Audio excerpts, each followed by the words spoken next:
Halo semuanya, jadi di video kali ini saya akan menjelaskan kepada kalian bagaimana caranya menggunakan kalkulator ilmiah atau scientific calculator ya. Di sini saya menggunakan Casio FX991 ID Plus. Kalian mungkin mempunyai FX991 IS Plus ya. Perbedaannya hanyalah yang ini menggunakan bahasa Indonesia dan yang IS Plus menggunakan bahasa Inggris. Perbedaan lainnya juga terletak pada koma ya. Jika di Indonesia koma, kita kan pakainya koma, tapi kalau misalnya di luar negeri komanya itu pakai titik. Makanya kalian yang mempunyai seri FX991 ES Plus di sini itu titik ya. Nah, jadi sekarang langsung saja bagaimana cara menggunakan kalkulator Casio ini ya. Untuk menghidupkannya kalian bisa tekan di sini ya atau on. Nah, jadi sudah ini tampilannya.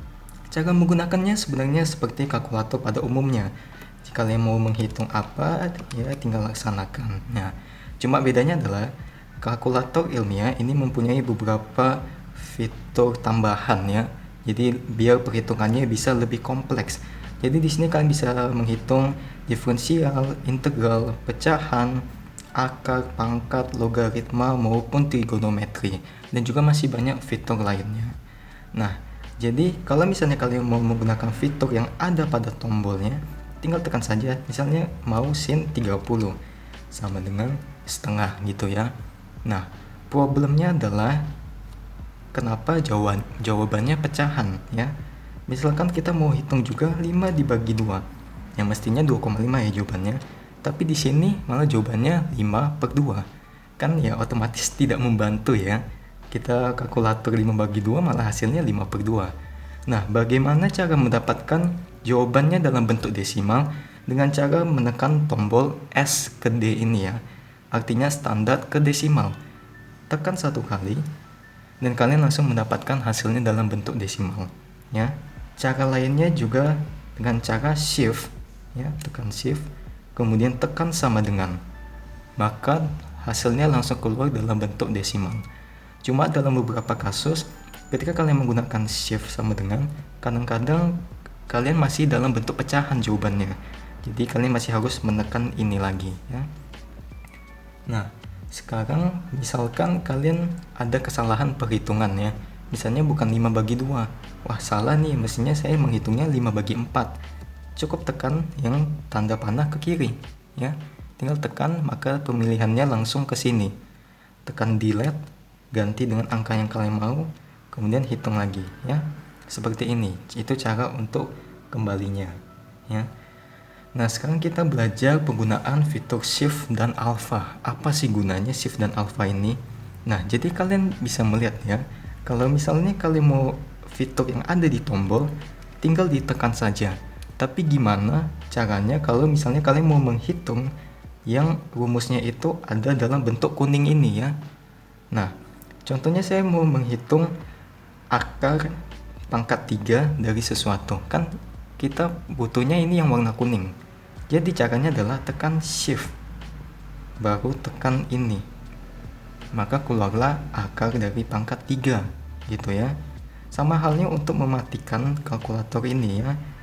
Di sini mati ini tulisannya dalam bentuk kuning, makanya kita harus tekan shift, baru kita tekan, baru kalkulator ini mati ya. Jadi shift ini bisa dipakai untuk semua hal yang warna kuning ya, termasuk menghitung permutasi ataupun kombinasi. Dan juga di sini ada angka pi ya, ada konstan pi. Jadi kalau misalnya kalian mau pakai pi, tinggal tekan shift, tekan ini, maka keluar konstan pi-nya ya. Nah, sekarang saya akan mengajarkan kepada kalian fungsi yang alfa. Sebenarnya sama aja ya. Kalau shift untuk yang kuning, alfa itu untuk yang merah, gitu ya. Misalkan di sini saya mau memasukkan angka Euler-nya, Euler konstan. Jadi cukup tekan alfa ya. Tanda A-nya sudah aktif di sini. Tekan ini. Nah, maka keluar Euler unitnya. Kalau kita mau ngecek, silakan tekan sama dengan, maka ya terbukti ya kalau ini adalah Euler unit, dia 2,7 gitu ya.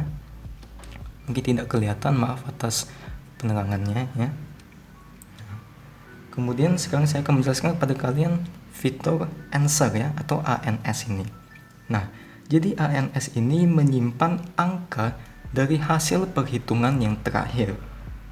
Jadi maksudnya gimana? Coba kita hitung 5 kalikan 2 sama dengan 10 kan?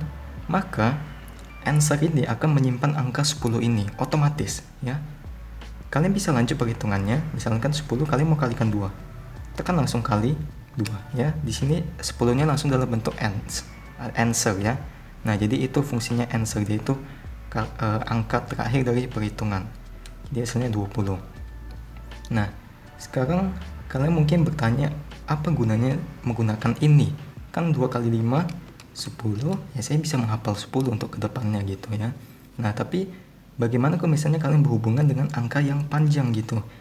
Misalnya asal saja ya, misalnya segini angkanya, kan tidak mungkin kalian hafalkan semua angka ini.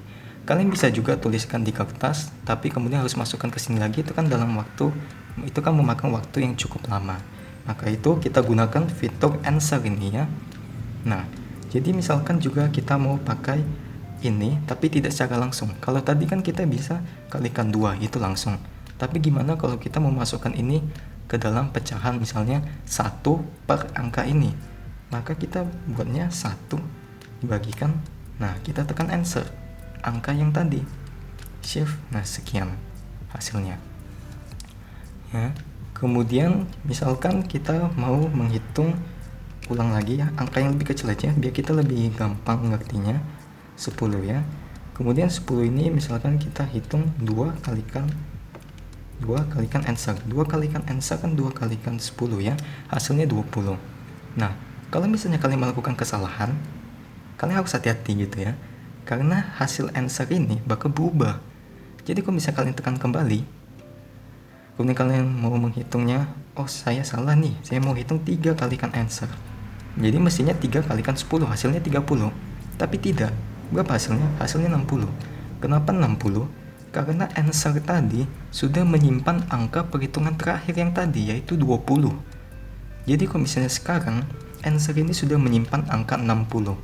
Jadi kalau saya mundurkan lagi, ya, saya sama dengan, dia jadinya 3 kalikan 60. Jadi 180.